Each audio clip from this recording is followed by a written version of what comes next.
Du skal huske at læse, det er gødning. Det skal huske ihjel. Nej, det er jo mere gødning, jo bedre er det. Det står altid det samme på. Står der altid? Det tror jeg ikke helt på. Jeg tror, du får en ihjel lige om lidt. Hey, Morten? Ja?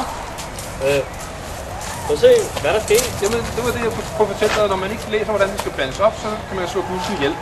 Jamen, det er jo bare vand. Det står her. Men altså, sådan er det, når man har fået til at læse med at bare få kærligt på, ikke? Der må være et eller andet galt med min bus. Nej, det er jo ikke. Du har simpelthen styr for meget med det. I skal bruge den her med røgelsken. Det virker hver gang. Slet lidt vand i. Se, hvad der sker.